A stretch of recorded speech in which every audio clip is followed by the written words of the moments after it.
convendría yo creo que me presente. Mi nombre es Jorge León, soy ingeniero civil informático, Master of Science en Data Science y doctor en Data Science, todo de la universidad. Así que si tienen dudas, ya sea de este ramo o de otra cosa relacionada con la universidad, me pueden preguntar. Y también, ya sea ahora en este semestre o en el futuro, yo no tengo ningún problema, soy bastante relajado con eso. El funcionamiento de la ayudantía. Esta primera parte en la que voy a mostrar algún ejercicio es grabada, así que eviten, no sé, compartir sus tarjetas de crédito, cosas así.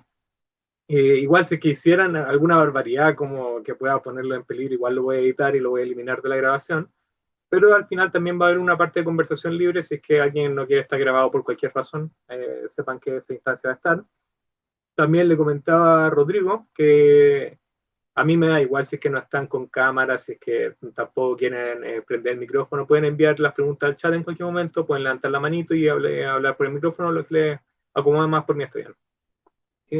Bueno, y también todo esto lo voy a subir después a Webcurso, así que también se pueden quedar tranquilos con eso. Tanto las diapositivas como la grabación de la ayudantía. Así que dicho lo dicho, en la primera ayudantía nos toca ver de aprendizaje supervisado, tanto árboles de decisión como Random Forest y AdaBoost. Así que, primer ejercicio. Árbol de decisión. El enunciado al siguiente. Hace poco le han contactado para ayudar a un granjero que compró un robot para cultivar tomates. El granjero está preocupado ya que el robot que compró es más primitivo que lo que esperaba y este solo puede almacenar 3 instrucciones verbales para identificar los tomates que estén maduros. Usted analiza la situación y solicita que el granjero haga una tabla con la fruta que el robot puede que se encuentre dentro de la temporada para poder generar un árbol de decisión en base a esos datos y garantizar las mejores instrucciones para el robot. Sí. A continuación puede hallar dicha tabla. Y bueno, aquí tenemos tanto el diámetro de cada una de las frutas que puede encontrar el robot, asumamos que están en centímetros. Aquí tenemos si es que la fruta en cuestión es suave o no, también el tipo de fruta que es. T va a ser, aquí tenemos nuestro torpeo de los tipos de fruta. T es tomate, M es manzana, G es de granada, P de pera y F de frutilla. Y también aquí tenemos la variable del color, que son tanto colores rojos, amarillos y verdes. Y en último lugar, la variable que nos queda es la de si es que es una fruta madura o no.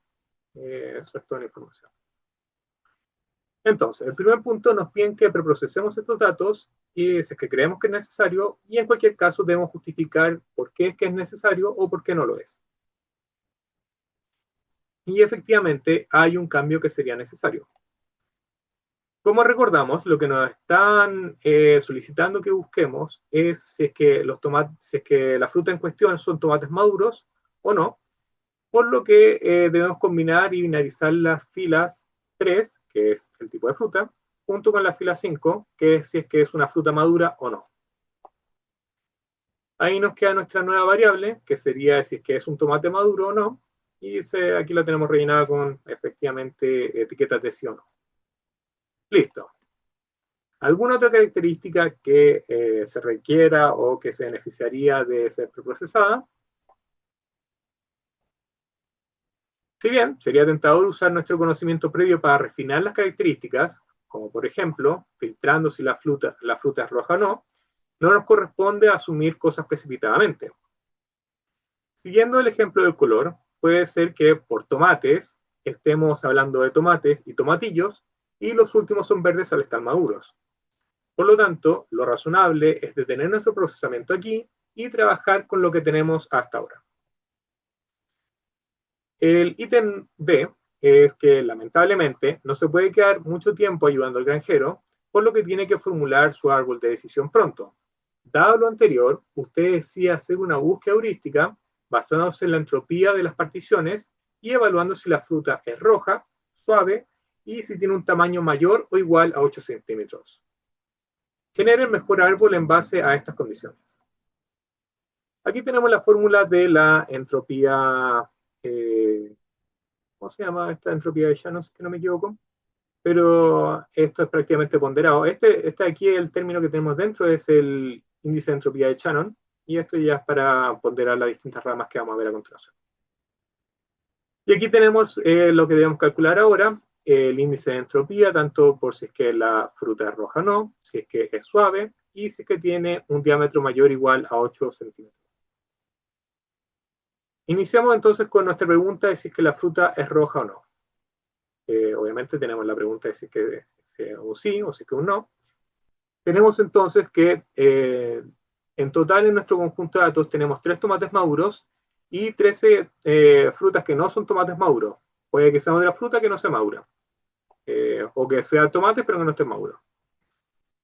Si es que es fruta roja, tenemos que 3 de nuestras categorías tres de estas observaciones que tenemos aquí corresponden a tomates maduros y 3 corresponden a frutas que no son tomates maduros.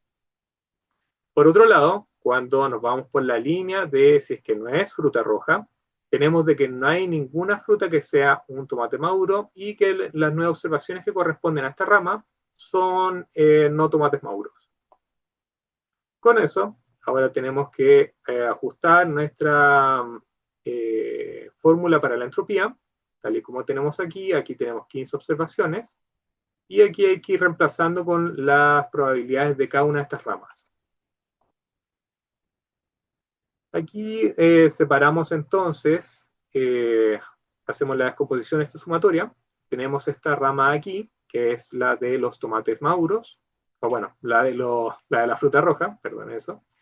Y en la suma de la derecha tenemos la rama de la fruta que no es roja. Y bueno, aquí reemplazamos con los respectivos valores. Las probabilidades de aquí son un medio, debido a que la mitad de nuestras frutas pueden ser tomates maduros y la otra mitad pueden ser no tomates maduros. Así que un medio, reemplazado ahí.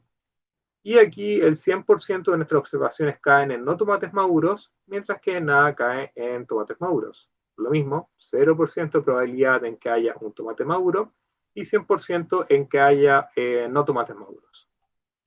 Hacemos nuestros respectivos cálculos con la calculadora, vamos reemplazando y aquí nos terminamos con un valor de 0,4 para la entropía de la pregunta de qué es lo que pasa cuando separamos en base si la fruta es roja o no. Una consulta cortita. La pregunta tomate maduro es nuestra variable raíz, ¿cierto? La cuarta línea es la raíz que se va a calcular en este modelo y de ahí tenemos que ir descontando la entropía. Sí, pero no nos precipitemos. Vamos a llegar a eso de cómo es que vamos calculando prácticamente la ganancia de entropía. Ah, perfecto, ya. Pero bien, se notado. Se nota cuando han estudiado.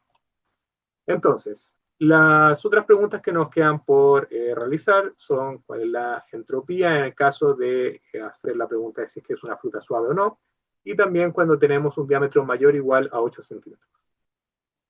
Hacemos los cálculos prácticamente lo mismo que vimos ahora. Igual vamos a ver un ejemplo similar más adelante, así que tranquilos con que no le haga todo el detalle. Y también estamos contra el tiempo, así que tampoco me puedo dar el gustazo de mostrar todos los cálculos en todas las preguntas.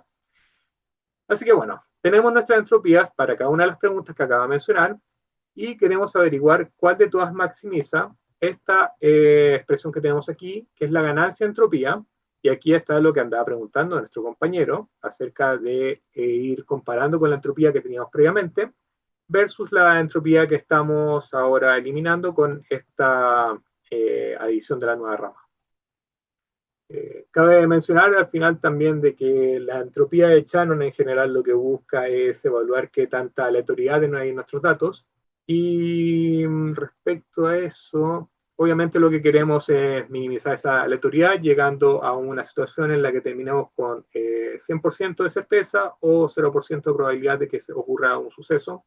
Y eso nos va a permitir catalogar nuestra fruta en este caso de forma certera. Y aquí varios pueden estar pensando, pero pucha, se nos olvidó calcular la entropía previa. Pero en este caso, afortunadamente, no es necesario que la calculemos, debido a que, como vimos en el enunciado, aquí estamos trabajando con una forma heurística, por lo que solo nos importa ir determinando la mejor partición para cada una de las respectivas ramificaciones, particiones, nodos, si es que le queremos llamar así, que vamos a ir generando. En este caso, el valor que maximizaría nuestra expresión de ganancia sería el de la pregunta de si es que la fruta es roja o no. Así que esa sería la que escogeríamos. De todas formas, si es que quisiéramos definir cuál es la entropía prácticamente base de nuestro conjunto de datos, lo que haríamos sería tomar nuestra fórmula que tenemos aquí. Aquí se puede notar de que no estamos trabajando con esta prácticamente ponderación de las distintas ramificaciones, porque no hay ramificaciones aquí, o los tomates son maduros o no, y no hay nada que separar al respecto de eso. Así que aquí haríamos este conteo. Tenemos 3 tomates maduros en nuestros datos.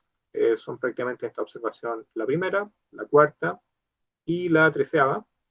Y el resto son 12 frutas que no sabemos si es que son tomates o si es que son tomates no maduros, pero no son lo que buscamos. Así que aquí hacemos los reemplazos con las respectivas fracciones.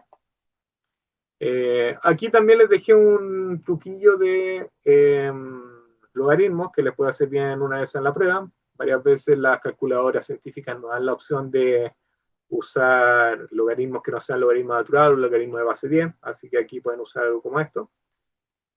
También es importante que señale de que este logaritmo en base 2 para la entropía de Shannon es algo un poquito arbitrario, igual se podría usar otro tipo de logaritmos, pero vamos a usar este que igual es más o menos un estándar dentro del mundo del data science.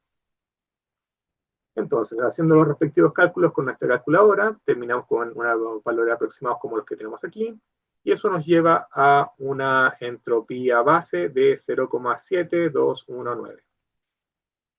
Pero como dije, esto es totalmente inútil, nada más se los comento en caso de que lo quieran saber para la vida, si quieren implementar esto o algo por el estilo. Entonces, ahora que tenemos nuestra primera partición, podemos decir, genial, ahora reciclamos las entropías para encontrar la siguiente partición, y no hay que hacer eso, hay que calcularlas desde cero, debido a que estamos trabajando ahora en base a este otro nodo, y aquí las reglas cambian. Cambia la fruta que cae de un lado para otro, una vez que ya hemos separado en base a esta primera pregunta. Entonces, estamos entonces haciendo la partición aquí, y vamos a iniciar con nuestra pregunta de si es que la fruta es suave o no. Hacemos los mismos cálculos respecto a cuántos tomates caen en cada una de las categorías. Aquí tenemos que 3 frutas son tomates maduros, mientras que el resto son no tomates maduros, que tenemos solo un caso. Y para la rama del no, de que no es fruta suave, tenemos de que solo hay 2 observaciones que caen aquí, y todas son no tomates maduros. Hacemos los cálculos ahí con la fórmula que tenemos y que usamos previamente, y nos da un valor de 0,5409 como tenemos aquí. Al calcular con la pregunta de si es que el diámetro de la fruta es mayor o igual a 8 centímetros, tenemos una partición prácticamente equivalente, y evidentemente un mismo conteo de observaciones, de resultados, nos termina dando la misma entropía para este caso. Por lo mismo, aquí tenemos la bendición de la entropía para usar cualquiera de las 2 particiones, pero en este caso yo voy a escoger si es que la fruta es suave o no. Y como ya solo nos queda una condición, da igual su entropía, y podemos simplemente llegar y tomarla para ponerla dentro de nuestro árbol de decisión, tal y como lo tenemos aquí. Y como podemos notar aquí, ya no tenemos interrogantes respecto a cada una de estas ramas, sino que podemos ver de que esto nos lleva a un no tomate maduro, esta también nos lleva a un no tomate maduro, esta también nos lleva a un no tomate maduro, y esta nos lleva a una certeza también de tomate maduro. Perfecto, le hicimos tremendo trabajo a nuestro amigo granjero. Y en rigor también daba igual, si es que alguien quisiera como rehacer este ejercicio, daba exactamente igual el orden de las últimas particiones que usamos para generar nuestro árbol de decisión.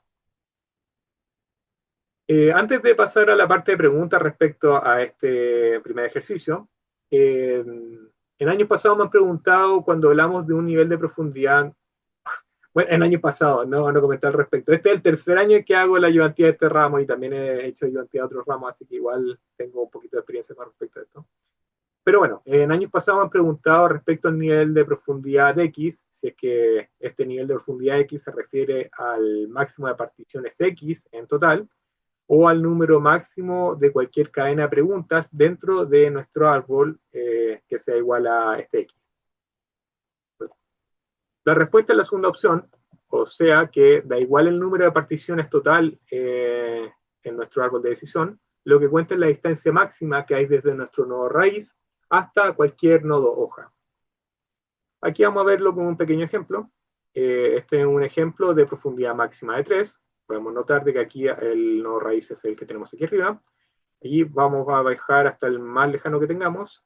Y 1, 2, 3, o 3, cualquiera de los dos. Esa nos da nuestra profundidad máxima de 3. Y podemos notar de que tenemos 4 particiones, lo cual no tiene nada que ver con el tema de la profundidad. Y por otro lado, aquí tenemos una profundidad máxima de 1, nuestro nodo raíz, y cualquiera de las dos hojas que nos lleva a una distancia 1. Y bueno, la numeración de los nodos en este caso está de forma arbitraria y probablemente sea distinta a la que vean en otras implementaciones y cosas por así que pueden usar con Python o lo que sea. Ya, ahora sí, antes de pasar a al siguiente modelo de aprendizaje automático. Dudas con respecto a lo que hemos visto de árbol de decisión. Es importante, alguien está tratando de entrar, vamos a bloquearlo. No, mentira, lo estoy dejando entrar. Es importante que sepan que todos los modelos que vamos a ver en esta ayudantía, que son importantes, son en base a este concepto de árboles de decisión, así que todo lo que no hayan entendido, aprovechen de preguntarlo. Y en una de esas, si es que tenemos tiempo al final, también podemos revisar todos los ejercicios que quieran que hagamos de nuevo, pero predeciblemente por tema de tiempo lo voy a tener que dejar para el final. Y también sepan, nuevamente, para los que se vienen integrando y que no hayan leído el anuncio de cursos, todo lo que vamos a ver aquí está siendo grabado y va a ser subido a cursos para que lo puedan estudiar con calma, al igual con las diapositivas que estamos viendo. Unos minutitos para que piensen si es que tienen dudas y con confianza, aunque sea muy básico. ¿Podemos volver, por favor, una lámina atrás? Cuando se estaba generando la partición del... Tanto madura. un poquito más atrás. Un poquito más. Ahí, ¿No? la anterior. Esa. Cuando se separa de por qué es suave la fruta o no, nosotros ahí vemos un sí que muestra tomates maduros 3 y tomates no maduros 4. Pero si uno ve que si- estamos cortando sobre el color rojo, ¿cierto? Si la fruta es roja, y el color rojo tiene 6. Sí. Entonces, no, ya lo entendí. Listo. Tenía la duda en delante, pero ya la vi. Nada como una duda que se Gracias. resuelve sola. Entonces, Random Forest. El enunciado aquí es que un viejo amigo suyo ha empezado a entrarse en el mundo del aprendizaje automático y se ha obsesionado con los árboles de decisión.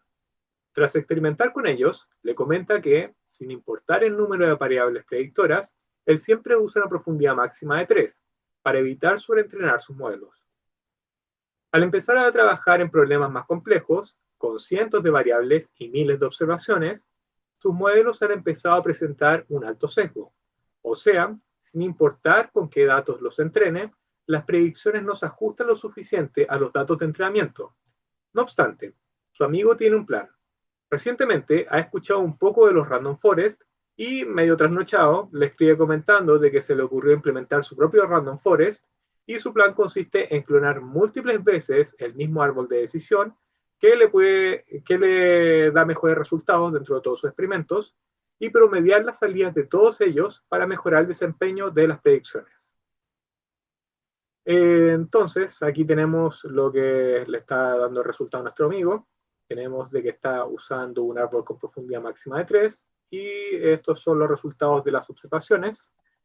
Todas las observaciones que tenemos aquí a la izquierda son de valores azules y las que tenemos aquí a la derecha son de valores rojos y las flechitas indican de cómo están siendo categorizadas cada una de estas observaciones. Aquí tenemos de que algunas son categorizadas como azules, otras como rojas, y lo mismo aquí, esta es roja, bueno, categorizada como roja y también es roja, y esta es también categorizada como azul.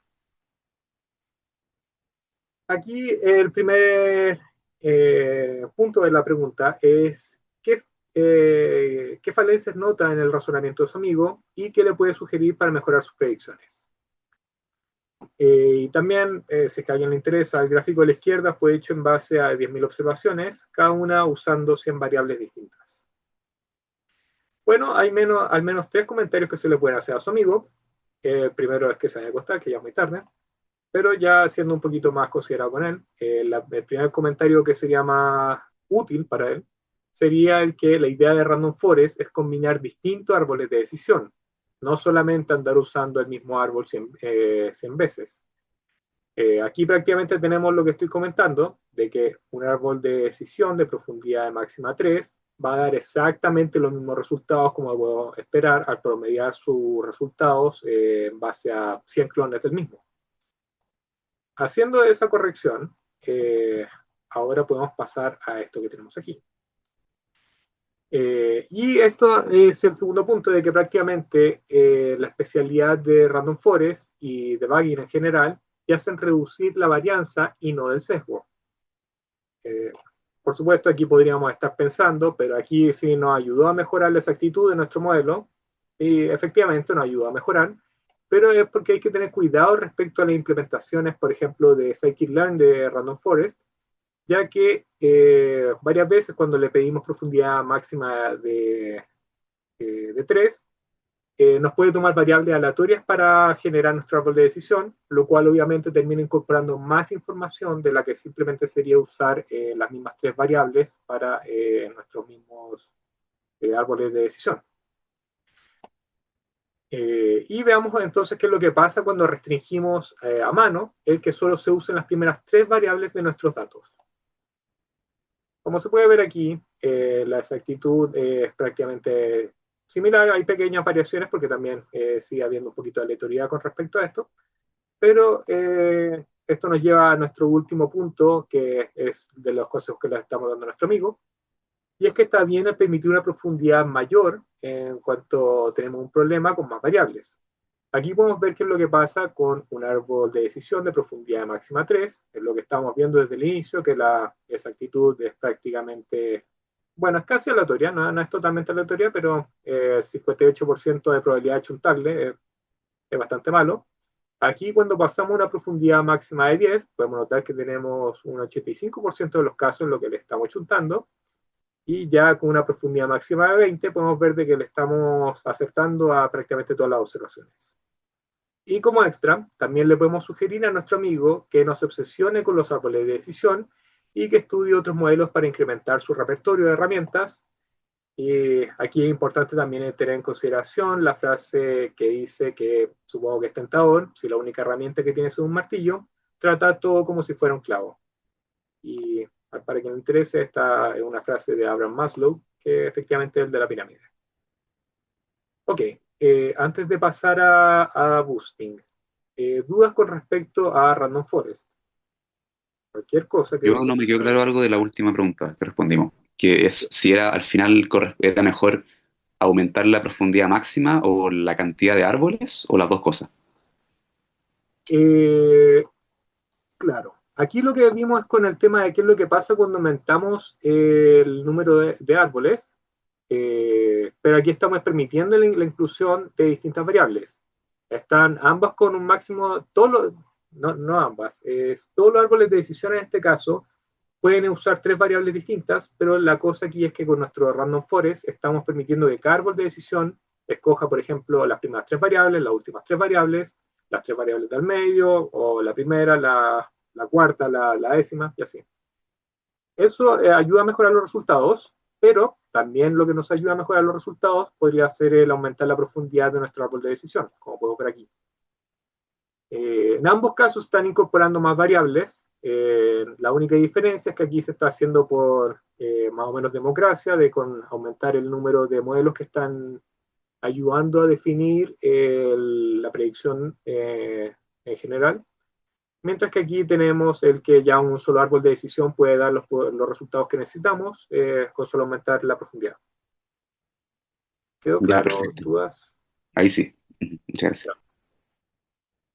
Eh, Más dudas con confianza. Si es que alguien quizás debía haber empezado asumiendo de que no sabían que era Random Forest. Asumí de que todos han ido a las clases y que han estado pescando, pero nunca sabe.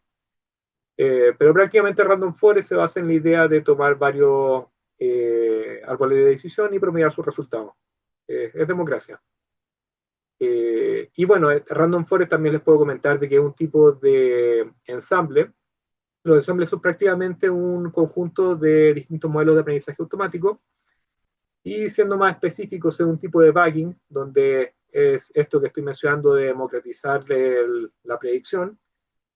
Y bueno, también es relevante señalar de que no solo nos podemos limitar a los árboles de decisión, durante el ramo vamos a ver otros modelos que podemos usar para esto, pero prácticamente podríamos usar, no sé si lo suenan las redes neuronales, pero también podemos mezclar redes neuronales con árboles de decisión, con KNN, entre otros modelos más, y que todo ello es como que promedia su decisión.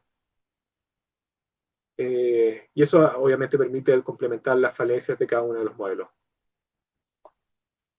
Eso sería el bagging prácticamente, como que todos puedan votar de forma más o menos aleatoria. Ok, no parecen haber más dudas con respecto a Random Forest, así que vamos con AdaBoost, que ya es uno de los ejercicios más largos. Hoy he despertado con la convicción de que puede hacer un mejor trabajo prediciendo el clima que el meteorólogo promedio, específicamente identificando si lloverá o no durante el día. Para hacerlo, usted recolecta registros de temperatura, humedad y presencia de nubes de varios días, y se dispone a crear un ensamble de tocones de decisión usando AdaBoost. Aquí tenemos nuestros datos, tenemos 10 observaciones, como podemos ver aquí, y tenemos la variable temperatura en grados Celsius, el porcentaje de humedad, si es que es un día nublado o no, y la que nos interesa es si es que lloverá o no. Entonces, ítem A. Use AdaBoost para generar 5 tocones basándose en la impureza de Gini.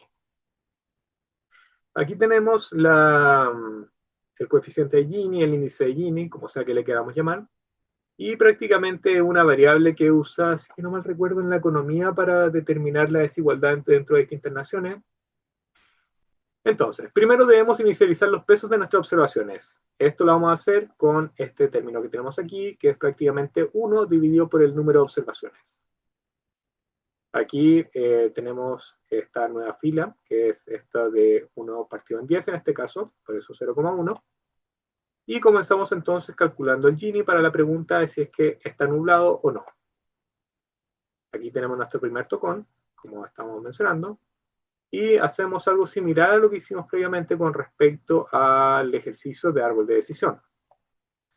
Contamos el número de casos en los que lloverá, considerando de que nos estamos yendo por la rama de que está nublado, al igual que contamos los casos de que lloverá o no lloverá, en caso de que nos vayamos por esta rama de que no esté nublado. Como solo estamos trabajando con tocones, aproximaremos las predicciones en el nivel 2, convirtiendo los respectivos nodos en hojas según las probabilidades de que llueva o no. O sea, como aquí tenemos de que de nuestras 5 observaciones que se van por esta rama, 3 terminan siendo de que lloverá, entonces tenemos de que la mayoría dicen de que va a llover y por lo mismo decimos de que cuando una observación cae por esta rama, vamos a decir de que probablemente va a llover. Y por el lado contrario, en este otro lado tenemos de si es que es un día nublado, vamos a asumir de que no va a llover porque la mayoría de las observaciones aquí son de que no llueve. Entonces, aquí vamos a calcular el Gini para la rama que tenemos aquí a la izquierda de si es que está nublado, y eso es reemplazando con las probabilidades que tenemos aquí. El 1 es la base, aquí restamos por la probabilidad de que lloverá al cuadrado, y también restamos por la probabilidad de que no lloverá al cuadrado. Aquí tenemos este 0,6 es prácticamente 3 sobre 5, y este 0,4 es de 2 sobre 5. Al hacer nuestros cálculos tenemos un 0,48 y nos toca hacer ahora lo mismo para la rama de que no esté nublado. Como dije, aquí tenemos que reemplazar con respecto a las probabilidades de que llueva y de que no llueva. ambos valores están al cuadrado. Y aquí tenemos un 0,2 debido a que es 1 sobre 5. Y este es un 0,8 debido a que es 4 sobre 5. Nuevamente, haciendo los cálculos con la calculadora, terminamos con un 0,32. Y el último paso para determinar el Gini de esta partición, o de este tocón en este caso, es ponderar en base a la probabilidad de que caigamos por esta rama.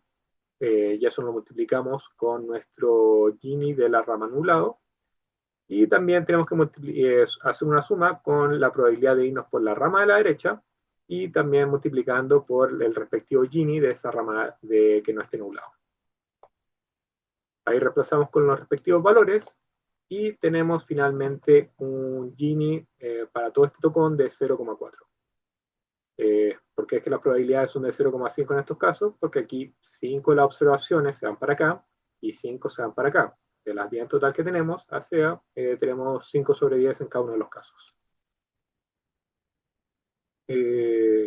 ¿Hay alguna duda con respecto a cómo hemos calculado Gini hasta ahora?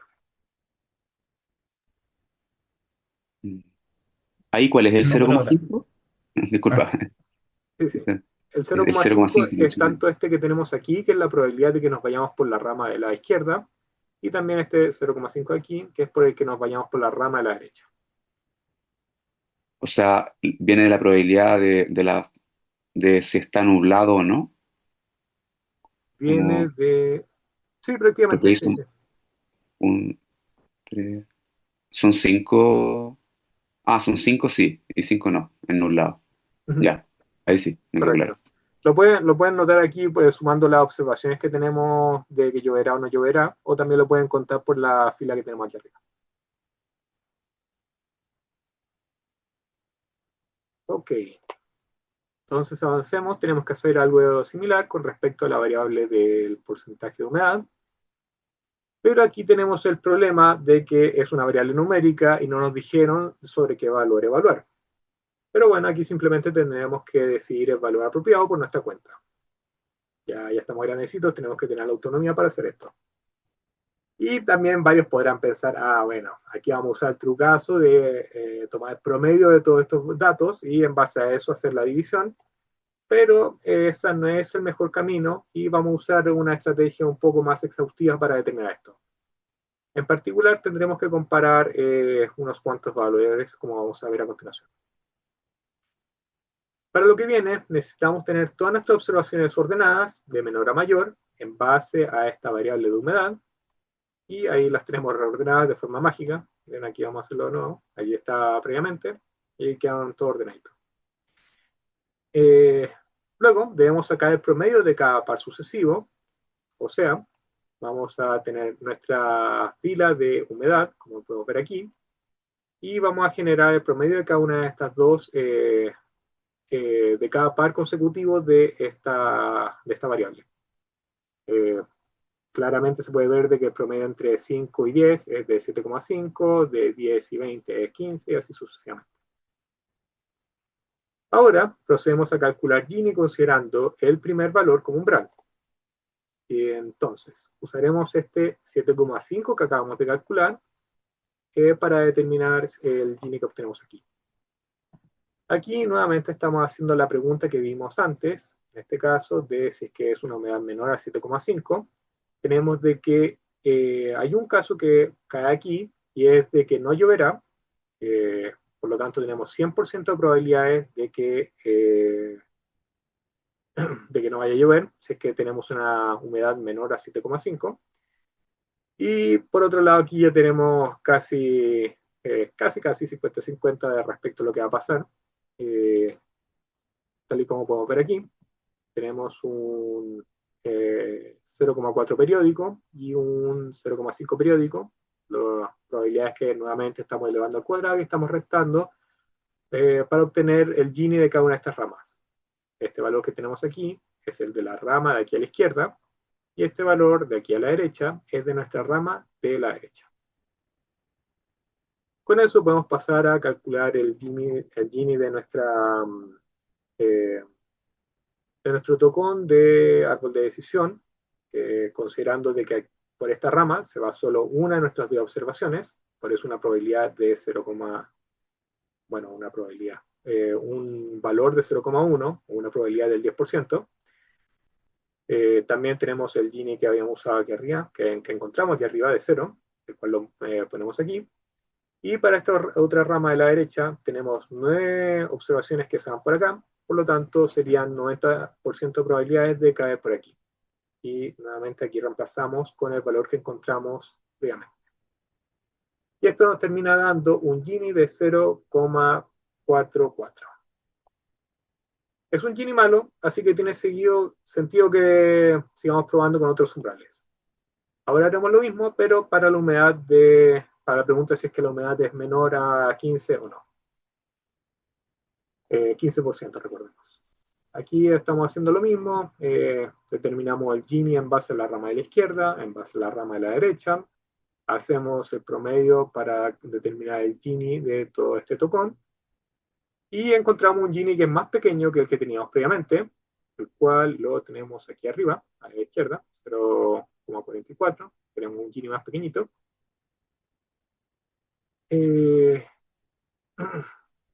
Y bueno, ya no tenemos, nos podríamos pensar que ya no tenemos que hacer más cálculos de humedad, pero tristemente hay más cositas que tenemos que hacer con respecto a los cálculos de humedad. De hecho, tenemos que hacer este mismo cálculo de Gini, si que queremos ser profesionales con respecto a esto. Tenemos que hacer este cálculo de Gini con todos estos umbrales que determinamos previamente. Así que aquí vamos a hacer eso de forma rápida. Aquí por lo menos podemos notar de que cuando se repite el número de variables que terminan cayendo para cada una de las ramificaciones, podemos saltarnos ese cálculo de Gini, podemos reciclar el que obtuvimos previamente. No sé si se notó, a ver, aquí tenemos la partición de 15, y aquí al pasar a la de 20 podemos notar de que no hay diferencia con respecto a las observaciones que caen en cada una de las ramas. Por lo mismo, el Gini va a ser exactamente igual, y por eso mismo es lo que digo de que nos podemos saltar este cálculo de Gini. Así vamos calculando el Gini de cada una de nuestras observaciones, y listo, hemos llegado al final. De todos estos umbrales, nos quedamos con el Gini que minimice el tocón, o bueno, nos quedamos con la pregunta de humedad que minimice el Gini, y en este caso sería si es que el porcentaje de humedad es menor a 55% o no. Eh, ¿Alguna duda con respecto a esto que acabamos de ver del cálculo en base a una variable numérica? ¿Por qué estamos usando la humedad para este caso, como el primer nodo? Estamos ¿Mm? haciendo este cálculo, esta evaluación del Gini en base a todas las variables. Y en este caso estamos haciendo un análisis exhaustivo de los distintos umbrales que podríamos usar para la variable humedad. Aquí, Ujú. como podemos ver, tenemos todavía el Gini, es un candidato el Gini de la pregunta de si es que está nublado o no, pero aquí vamos a incluir nuestro Gini de la pregunta del porcentaje de humedad para determinar si es que es un mejor tocón que el otro. Aquí, de hecho, también nos queda calcular el Gini de temperatura. En ese caso se coge el que tiene Gini más bajo, ¿cierto? Yes, pero vamos a llegar a eso. Entonces, para la variable de temperatura, tenemos que replicar la búsqueda que hicimos para la humedad, donde reordenamos la tabla, definimos nuestros umbrales en base al promedio de cada par consecutivo de nuestras observaciones, de nuestras muestras, calculamos los Ginis en base a cada uno de ellos y escogemos el umbral que minimice el Gini.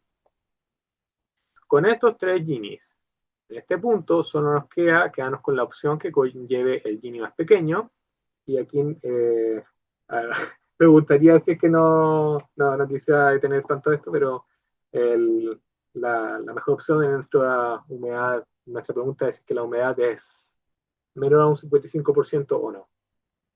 Entonces, el token número 1 lo tenemos definido aquí, quedó registrado. Antes de pasar a generar el token número 2, debemos poner a prueba el que acabamos de generar. Para esto, vamos a hacer predicciones en base a cada una de las observaciones que tenemos, y aquí en base a esta pregunta, recordemos que estamos aproximando en base a, vayamos a la parte de atrás, aquí. Aquí estamos aproximando las observaciones en base al porcentaje de observaciones que caen dentro de la categoría que lloverá o no lloverá. Como la mayoría de las observaciones que caen en esta rama de la izquierda son de no lloverá, vamos a decir de que en el caso de que una observación tenga una humedad menor a 55, esta es una observación en la que no va a llover, por nuestra predicción, mientras que en la rama de que esta humedad sea mayor a 55 o mayor o igual, vamos a decir de que va a llover. Entonces, aquí lo que vamos haciendo esta pregunta es si es que cada una de estas probabilidades, cada una de estos porcentajes de humedad, en esta primera pregunta, es menor a 55, la respuesta es no, así que vamos a decir que va a llover. Esta es menor a 55, la respuesta es sí, así que vamos a decir que no va a llover, y así sucesivamente hasta llenar nuestra fila de predicciones.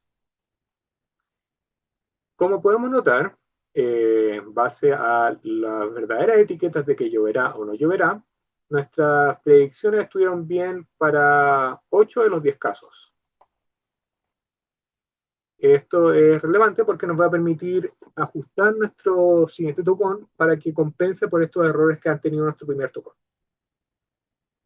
Y para eso tenemos que calcular la importancia de este tocón, y para eso es importante usar la fórmula que tenemos aquí. De aquí que les puedo comentar, este porcentaje de error lo vamos a ver un poquito más en profundidad en unas diapositivas más adelante. Y aquí tenemos un gráfico de cómo es que se ve esta fórmula de aquí. Y en todo caso también está el matiz como bastante técnico respecto a esta fórmula, de que en una implementación real lo que estaríamos haciendo sería el usar un pequeño desfase, porque este valor se vuelve complicado, así que tenemos un error de cero, así que es bueno tener un pequeño extra aquí para inflar este número.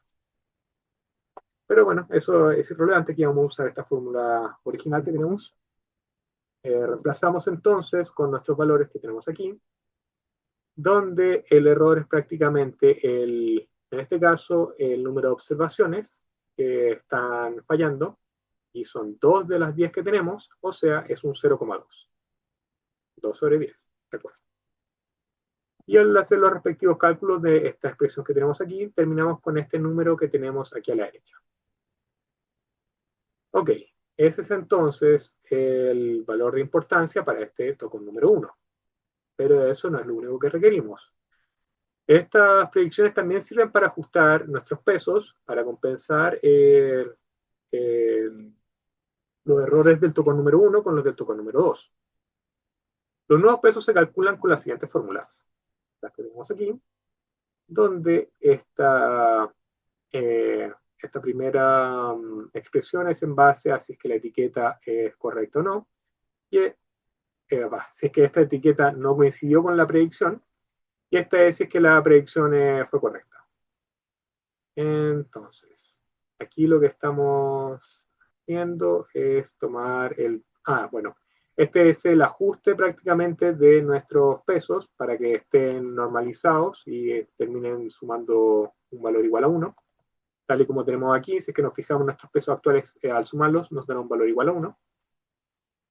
Y bueno, aquí vamos reemplazando entonces con nuestro valor de relevancia que teníamos del tocón número 1 y el número de cada uno de los pesos previos. En este caso todos los pesos eran de 0,1, así que ajustamos en base a eso. Y bueno, este sería el nuevo peso para los casos en que la etiqueta real fue distinta a la de nuestra predicción. Y este sería el nuevo peso para las etiquetas que ya tuvimos correctamente predichas con nuestro tocón número 1. Como se puede notar, ahora le vamos a dar más importancia entonces a estas observaciones que hemos predicho de forma equivocada. Y bueno, aquí lo que decía previamente, de que prácticamente estamos normalizando todos estos nuevos pesos para que ahora su suma nos dé un valor igual a 1. Así, podemos notar de que antes, si que lo sumamos, nos da un valor de 0,8. Así que cada uno de ellos es dividido por ese 0,8 y queda todo ajustado y lo reemplazamos en nuestra tabla de pesos, bueno, en nuestra tabla de datos, para la siguiente iteración. Y con esos pesos debemos remuestrar nuestros datos. Para lo que sigue, el ideal sería generar 10 números aleatorios entre 0 y 1, pero como ejemplo usaremos los valores de 1 onceavo a 10 onceavos, haciendo saltos de 1 onceavo en cada uno de estos saltos. Eh, tenemos entonces estos valores aleatorios que tenemos aquí, y también necesitamos tener claras las sumas acumuladas de estos valores aleatorios que acabamos de mencionar. Entonces, bueno, de estos pesos que acabamos de calcular en esta parte de aquí arriba. Tenemos entonces aquí este primer valor es igual a este primer peso que tenemos aquí. Este segundo valor es igual a la suma de estos dos pesos. Este tercer valor es igual a estos primeros 3 pesos, y así hasta llegar al final, donde terminamos con este 0,98, pero esto es porque habíamos hecho un pequeño redondeo, y aquí vamos a hacer un pequeño ajuste para que nuestra fórmula y nuestro algoritmo funcione correctamente. Ok, entonces repetimos prácticamente. Para cada índice buscaremos la observación con el peso acumulado más pequeño, tal que sea mayor o igual al respectivo índice. Esto es para el remuestreo, como había dicho previamente. Tenemos nuestros índices entonces de aquí. Estos eran los valores aleatorios que determinamos con saltos de 1 onceavo. Y entonces con nuestra prácticamente fila de pesos acumulados, tenemos de que el primer valor de esta fila, que es mayor o igual a este 0,09, es el de la segunda observación. Por lo mismo, vamos a reemplazar esta primera, vamos a incluir como primera observación esta segunda observación de nuestra base de datos original. Entonces, segundo índice, la primera observación que termina teniendo un peso acumulado mayor o igual a este 0,18 es la tercera observación. Por lo mismo, vamos a tomar esta tercera observación y la vamos a incluir como la segunda observación para nuestra nueva tabla de datos remostrados. Para el índice de 0,27, nuevamente es el 0,37 el que termina siendo la observación más pequeña, mayor o igual a este valor de 0,27. Por lo mismo, nuevamente estamos reusando esta tercera observación y la estamos incluyendo aquí de forma repetida. Ahí se puede notar el valor de que tenga un peso más grande que el que tienen las otras observaciones. Y así seguimos con el resto de las observaciones para ir remuestrando y dándole importancia a principalmente las observaciones que tuvimos malas en el ejercicio, o bueno, en el token anterior. Y ahora sí que sí, con este nuevo conjunto de datos sería el que trabajaríamos para evaluar el Gini de nuestros candidatos a token número 2. Pero, ¿qué hubiera pasado si solo usamos los datos originales? Bueno, lo que hubiera pasado es que habríamos terminado teniendo un token prácticamente igual al original, por lo tanto, todo este cálculo de importancia y de peso habría sido totalmente inútil. Por lo mismo, tengan en cuenta de que siempre es importante hacer este remuestreo al usar Adabooster. Entonces, nos estamos saltando prácticamente todo el proceso y estamos diciendo de que la pregunta para nuestro token número 2, la pregunta óptima en este caso para hacer la separación, es si la temperatura es menor a 9 grados o no, 9 grados Celsius.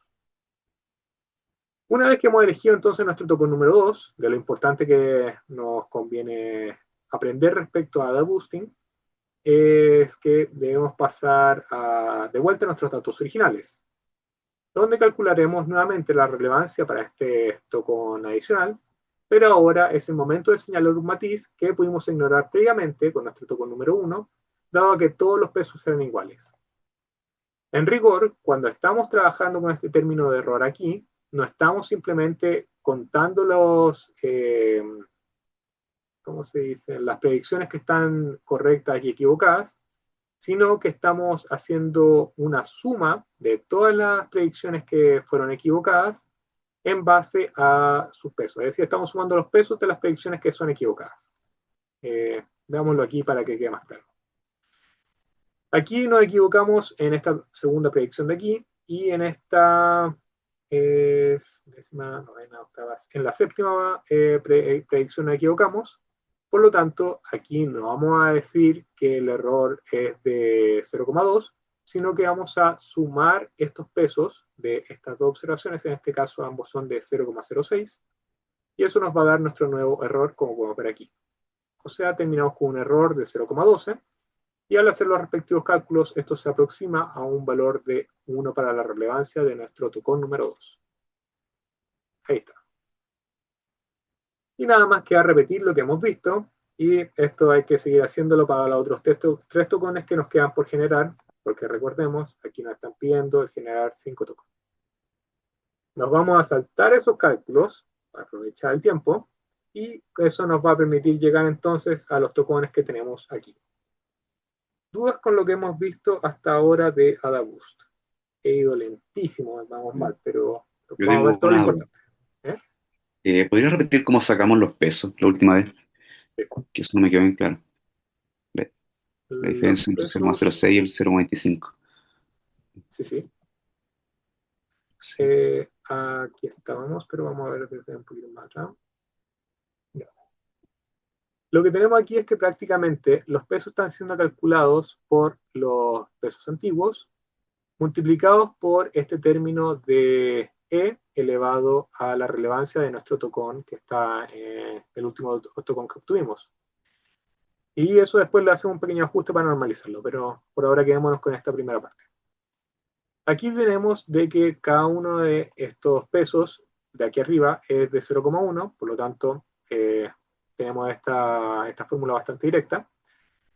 Y de esto lo que es importante también notar es que cuando tenemos una diferencia en las etiquetas, como es aquí arriba, estamos usando el valor directo de la relevancia, mientras que cuando ya es una coincidencia entre nuestra predicción y las etiquetas correctas, por ejemplo, este sí y un sí, un no y un no, entonces estamos usando la relevancia con un valor negativo, lo cual este exponencial lo que termina haciendo es reducir el peso y la importancia de la observación para la siguiente iteración. Por lo mismo, aquí lo que esto termina implicando es que estamos dándole más importancia a las observaciones que tuvieron errores versus las que no tuvieron errores. Y estos valores aquí, antes de pasar a reemplazarlos, se hace esta normalización que habíamos mencionado previamente, que es prácticamente dividir este 0,5 por un 0,8, como tenemos aquí, que es la suma de toda esta fila que tenemos aquí de los pesos W, para generar nuestros nuevos pesos D, que van a ser los que vamos a incluir en esta nueva iteración. ¿Quedó claro o no? Sí, ahí sí. Perfecto. Ya. Gracias. Bien. Igual si no queda claro lo podemos volver a revisar, o si es que eventualmente le dan vuelta y dicen, no, sabes que en verdad pensé que me había quedado claro, pero después ya no, se pueden arrepentir. Entonces, ítem B. Calcule la exactitud de su modelo en base a los datos de entrenamiento.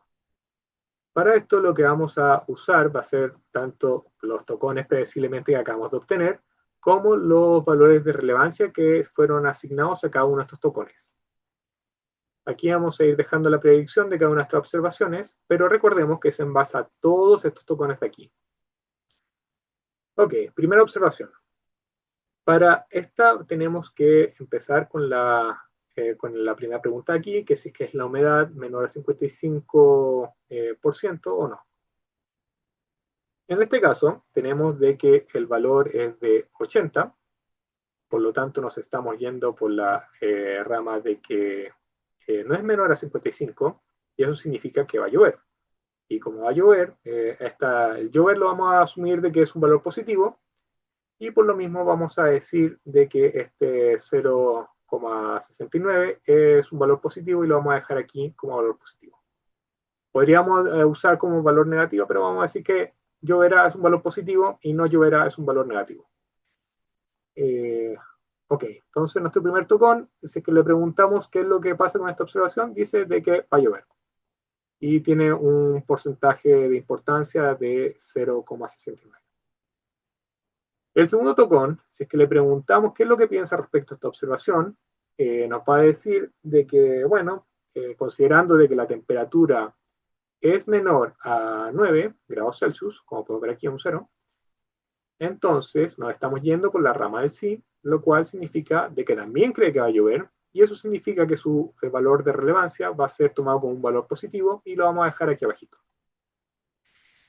Aquí tenemos a nuestro primer rebelde con respecto a las predicciones de los previos, que es el tercer tocón, y este está preguntando de prácticamente si es que esta observación es de un día nublado o no. En este caso es no, por lo tanto nos vamos por la rama de la derecha. Y en este caso, esto corresponde con una predicción de que no va a llover, y eso implica de que vamos a tomar este valor de relevancia y lo vamos a tomar como un valor negativo. De forma similar, estamos trabajando ahora con el cuarto tocón, preguntamos la humedad, es menor a un 35%, la respuesta es no, por lo tanto vamos a decir que lloverá, valor positivo de nuestra relevancia, entonces nos queda aquí abajo un 1. Y en último lugar, tenemos entonces esta pregunta que es prácticamente la misma que tenemos acá, pero la única diferencia es que aquí el porcentaje de relevancia es distinto, así que vamos a tomarlo como positivo y lo vamos a dejar aquí. Para determinar la predicción de nuestro ensamble de tocones, lo que hacemos es sumar todos estos valores y en el caso de que tengamos un valor positivo, vamos a decir de que va a llover, porque nuevamente habíamos dicho de que vamos a asociar los valores positivos con el que lloverá y los valores negativos con que no lloverá. Aquí tenemos un 2,46 positivo, por lo tanto vamos a decir que lloverá. Listo. De forma similar, vamos haciendo las predicciones con los otros valores. En este caso podemos ver de que en este primer tocón, para la segunda observación, tenemos un valor negativo, este es positivo, negativo, negativo, positivo, y al sumarlos todos nos da un valor negativo, lo cual implica de que va a decir que la predicción va a ser un no lloverá. Y así seguimos prediciendo para cada una de estas observaciones hasta haber completado toda nuestra fila. Y listo. Ahí hemos terminado y calculamos nuestra exactitud. Porque recordemos que eso es lo que nos están preguntando en este ítem B. Y podemos notar de que los verdaderos positivos son 4, los verdaderos negativos son 4, y no tenemos falsos positivos ni falsos negativos, por lo tanto terminamos teniendo un 1, o sea, un 100% de casos en los que le estamos chuntando, y eso significa que somos los más secos. Oh, yeah. Dudas con respecto a lo que hemos visto de usar ADA Boosting para predecir observaciones.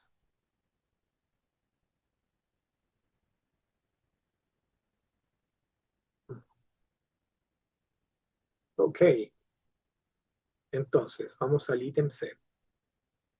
La pregunta final. ¿Ha creado el modelo definitivo para predecir el clima? Justifique su respuesta. E incluso habiendo creado un modelo con 100% de exactitud en nuestros datos de entrenamiento, nada nos garantiza de que no vaya a cometer errores al usarse con nuevas observaciones. Más aún, al no haber usado una técnica como división de datos de entrenamiento, validación y prueba, o validación cruzada, no tenemos una medición mínimamente aceptable sobre la calidad de nuestro modelo. Por ello, no nos es factible determinar si hemos creado el modelo definitivo para predecir el clima, aunque dada la ausencia de errores, igual hay una bajísima probabilidad de que sí lo hayamos hecho. Ok, eso era lo principal que quería que viéramos ahora. Si es que tienen dudas, las podemos hacer. Tenía una parte bonus, pero estamos como medio topados de tiempo, creo que estuve muy chill.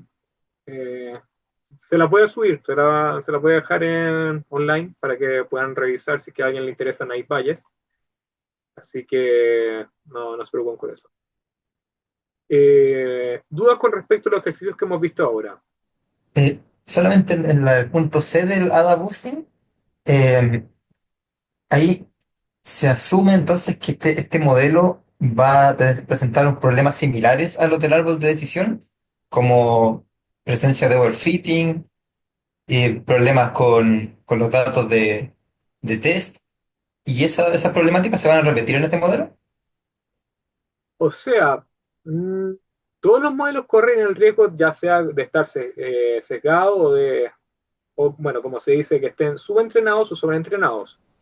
Pero un detalle también que no sé si es que se lo habrán comentado explícitamente, es que estos modelos de boosting lo que hacen es, idealmente, un poco sobreajustar estos modelos sencillos para que puedan tener un poco más de flexibilidad.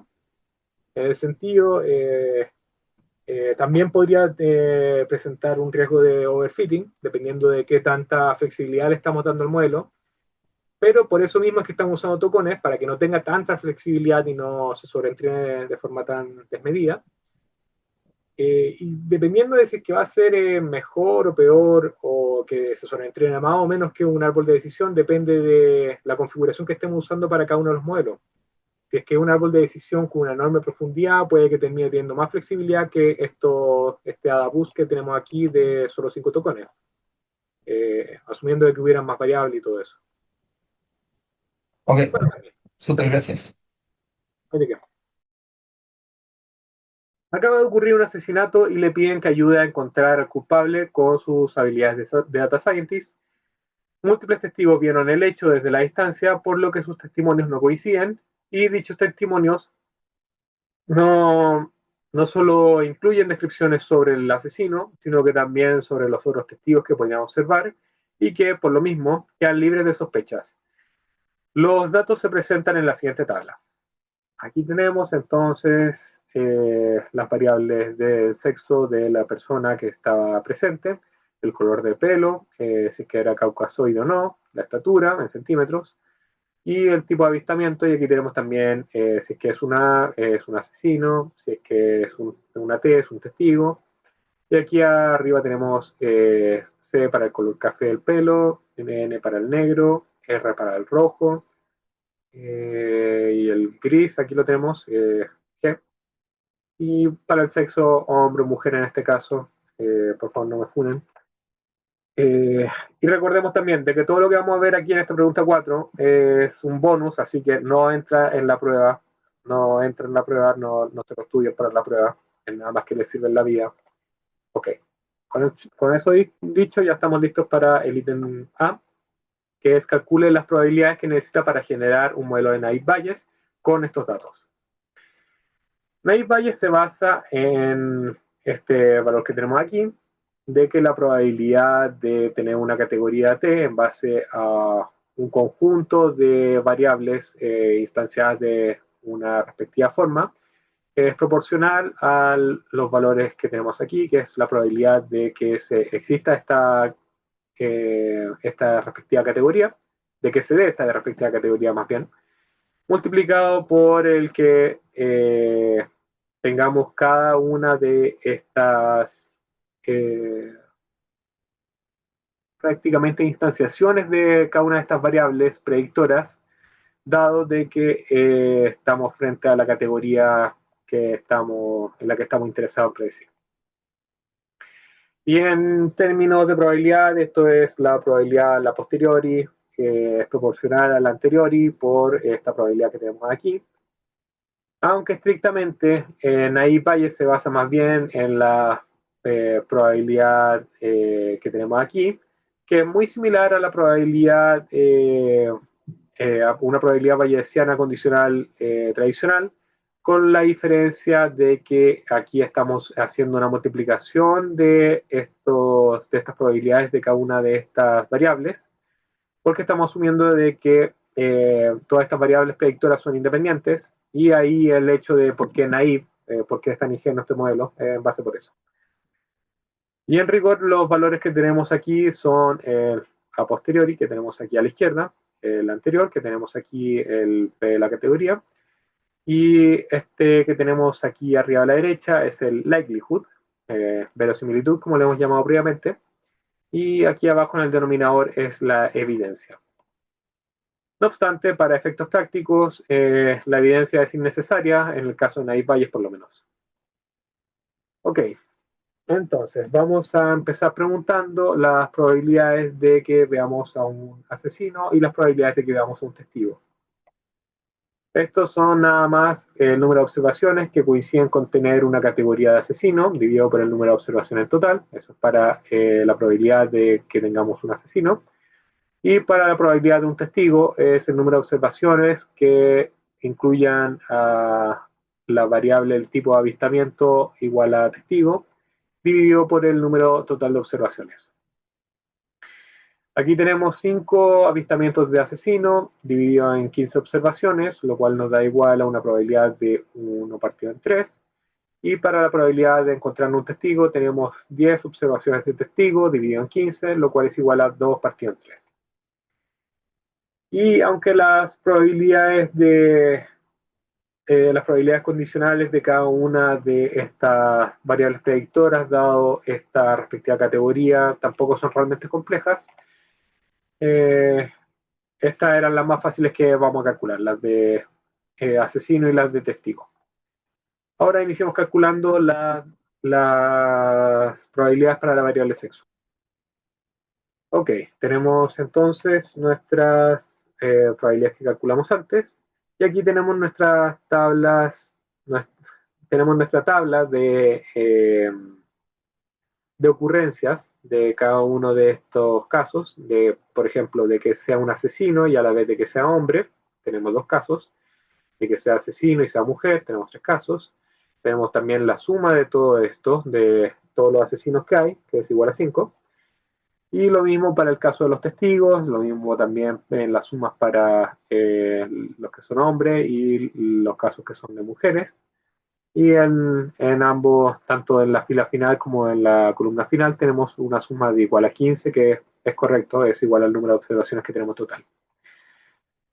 Ok, y aquí nos tenemos que preguntar prácticamente el número de observaciones que tengan tanto nuestra categoría de interés Y como la instanciación de nuestra variable X sub I, que aquí tenemos en nuestra fórmula. Y esto lo dividimos por el número de observaciones que cuenten con esta categoría I. Entonces, para el caso de que sea hombre, dado que es un asesino, tenemos aquí 2 casos que coinciden en hombre y asesino, y lo dividimos por el total de 5 avistamientos de asesinos. Entonces, 2 dividido en 5. Para el caso de mujer, dado que sea asesino, es igual a 3 dividido en 5, lo vemos aquí. Para el caso de hombre, dado que sea un testigo, tenemos que ver aquí, bajamos aquí a hombre, testigo es igual a 8, dividido por los 10 casos de testigo, tenemos entonces 8 dividido en 10, lo cual se simplifica en 4 quintos, y hacemos lo equivalente entonces para lo que nos queda, que es probabilidad de mujer, dado que tenemos a un testigo. Y eso es igual a un quinto. Ok, aquí vamos registrando nuestras probabilidades. Pasemos entonces a hacer lo mismo con la variable del color de pelo. Y aquí tenemos el problema de que estos ceros son problemáticos, dado de que después vamos a multiplicar todas estas probabilidades y si tenemos una probabilidad de cero, eso prácticamente mata la probabilidad y eso es demasiado extremo.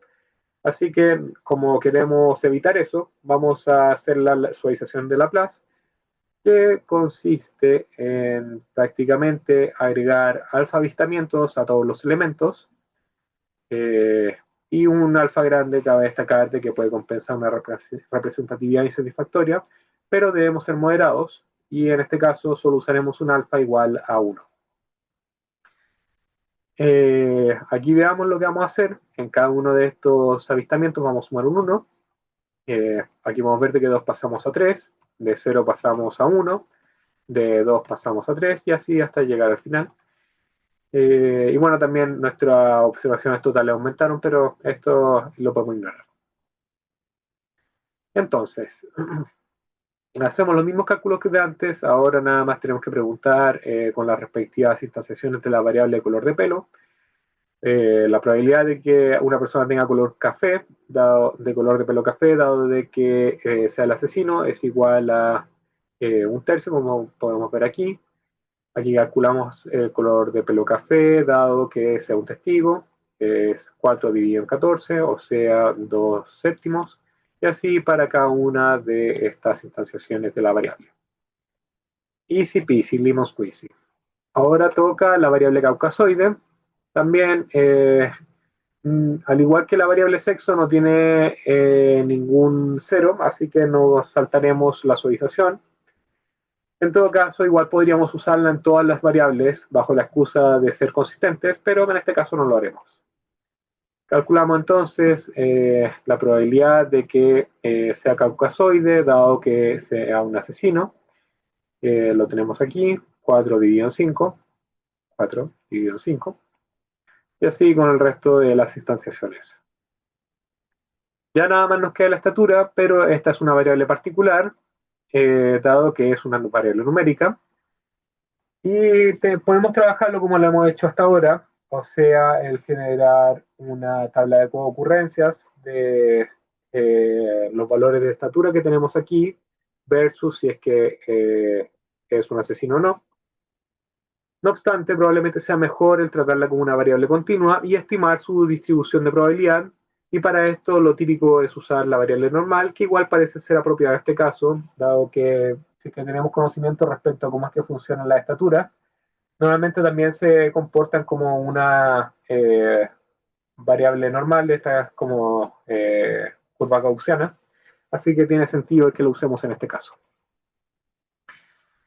Bueno, recordemos de que la distribución normal está definida por la fórmula que tenemos aquí.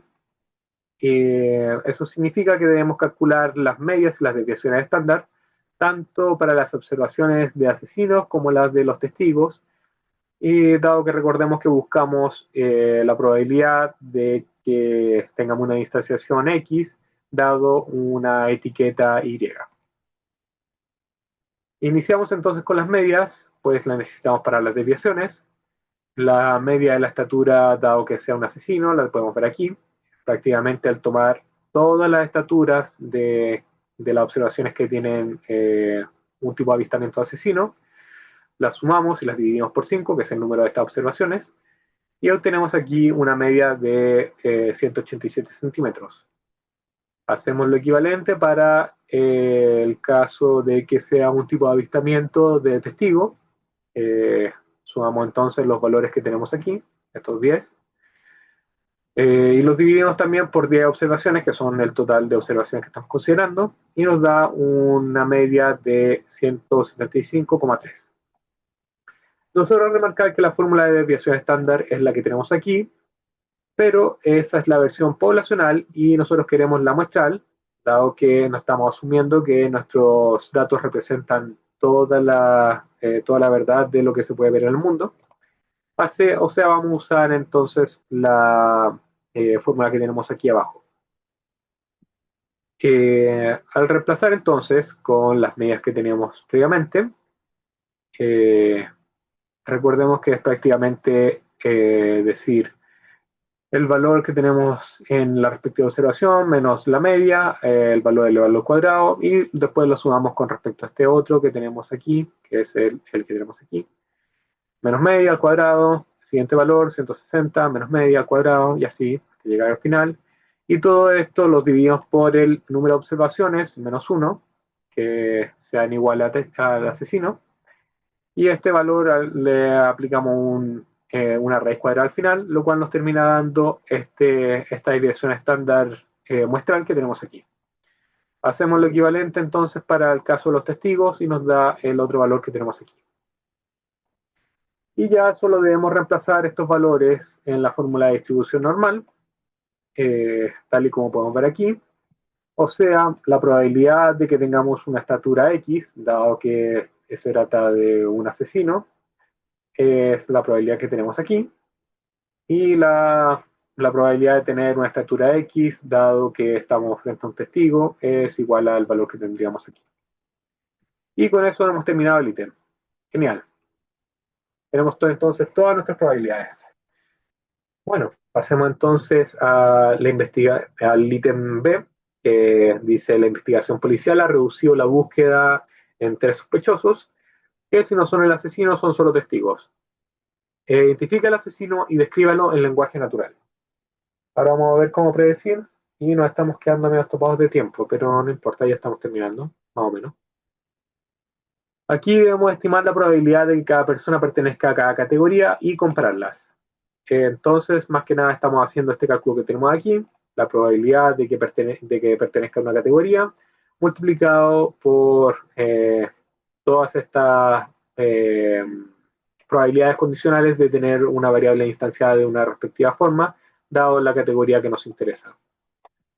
Y esto es bastante directo, así que solo debemos evitar cometer errores con nuestra calculadora. Iniciamos con la primera observación. Reemplazar aquí nada más con las probabilidades que tenemos previamente. Aquí tenemos el caso de que sea el asesino, dado todas las características que tenemos aquí. O sea, las características de que sea un hombre, de que tenga el pelo negro, de que no sea caucasoide y de que mida 170 centímetros. Nos da el valor que tenemos aquí. Y por otro lado, la probabilidad de que sea un testigo, dado todas estas características, es el valor que tenemos aquí. En este caso, la probabilidad de que sea un testigo es mayor a la probabilidad de que sea el asesino, por lo tanto, en este caso podemos concluir de que el primer sospechoso es inocente. Y también, por ende, que es un testigo.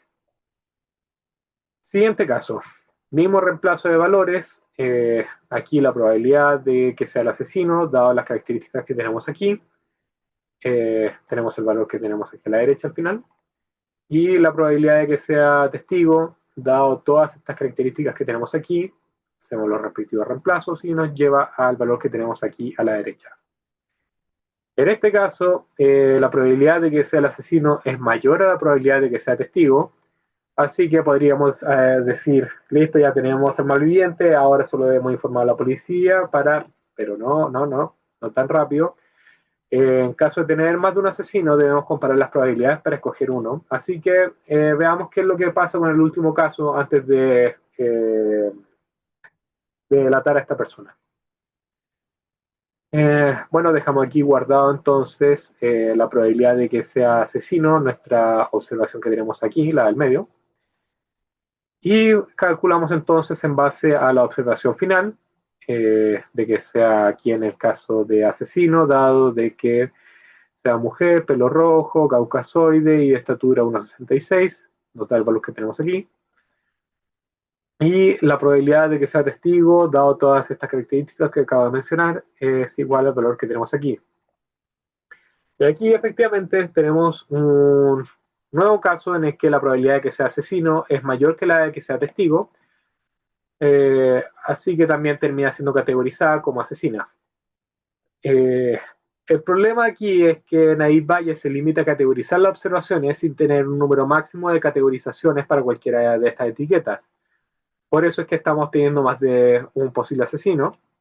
Sin embargo, varias implementaciones nos permiten ver las probabilidades para decidir por nuestra cuenta con cuál de todas estas observaciones nos estamos quedando como la definitiva. Entonces, lo que hemos calculado hasta ahora es lo que tenemos aquí arriba y vamos a necesitar calcular estas probabilidades de aquí abajo. Y pese a que es cierto de que la evidencia no es necesaria a la hora de categorizar, para comparar sí necesitamos las probabilidades verdaderas y estas demandan entonces la evidencia que acabo de mencionar, por lo que procedemos a calcularla ahora. Entonces, ahora debemos recuperar nuestros datos de entrenamiento y es conveniente remarcar que no necesitamos todas las probabilidades posibles para las instanciaciones de nuestras variables, sino que solo las de nuestros sospechosos. O sea, tenemos que calcular la probabilidad de tener a un hombre dentro de nuestras observaciones, la probabilidad de que sea mujer, de pelo café, de pelo rojo, de que sea caucasoide, la probabilidad de que mida 1,68 y la probabilidad de que mida 1,66. De estos, los primeros 5 terminan siendo triviales. Nuevamente es nada más contar el número de observaciones que coinciden con la respectiva instanciación de la variable, dividirlo por el total de observaciones, que es 15, y ahí estas 5 terminan listas. Las únicas que nos dan problemas entonces son las de las asociadas a la estatura, y estas dos requieren que hagamos otra distribución normal. Entonces, aquí lo que hacemos es calcular el promedio de todas las estaturas, las dividimos por 15, porque son para las observaciones, y tenemos un promedio de 172,5 centímetros, y calculamos con este promedio la desviación estándar muestral, tal como podemos ver aquí con esta fórmula, lo cual nos termina dando la fórmula de probabilidad para la estatura que tenemos aquí. Y ahora sí que sí, podemos calcular las evidencias, que en este caso, la probabilidad de que sea hombre, de que sea de pelo café, que sea caucasoide, que mida 1,68, está dado por los valores que tenemos aquí. Aquí los tenemos reemplazados. Esto nos da el valor que tenemos aquí a la derecha. Y por el otro lado, la probabilidad de que sea mujer, de pelo rojo, caucasoide y de 166 centímetros de estatura, lo tenemos con los valores que tenemos aquí, lo cual se traduce a este valor final de 0,00055. Ahora nada más nos queda hacer dos divisiones para tener las verdaderas probabilidades condicionales que estamos calculando previamente y compararlas. Entonces, lo que estamos haciendo es, teníamos nuestras probabilidades condicionales previas de antes, aquí están, y las vamos a dividir por nuestras nuevas probabilidades de ver esta respectiva combinación de instanciaciones. Reemplazamos aquí y obtenemos estas probabilidades finales que tenemos aquí. Aquí vamos a decir, pero estas probabilidades no tienen sentido, debo haber cometido un error, y aun cuando existe la posibilidad de que cometiéramos un error, que no parece ser el caso, anomalías como esta no son tan raras al considerar el ingenuo supuesto de independencia entre variables, junto con la bajísima cantidad de observaciones, y bueno, también hicimos otros supuestos en el camino, como el tipo de distribución de la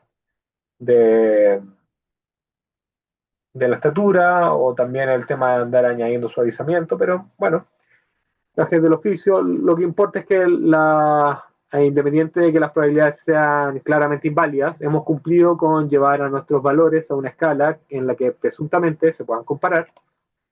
Y finalmente, la probabilidad más grande nos permitirá encontrar al respectivo culpable.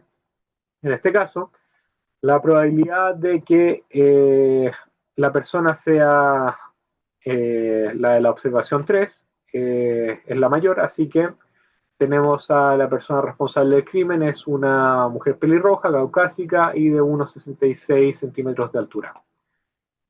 Y listo. Y bueno, aquí también dejo una recomendación de un video interesante. Vicious 2 tiene varios de estos videos como de matemática usados en el mundo real. Y este es interesante por el hecho de que eh, este es un caso real donde, entre otras causas, el supuesto erróneo de independencia de eventos o variables hizo que una persona inocente fuera a la cárcel, y casos como aquel ponen en perspectiva la necesidad de entender bien las limitaciones de nuestros cálculos y proceder de forma coherente. Y ahora sí, hemos terminado.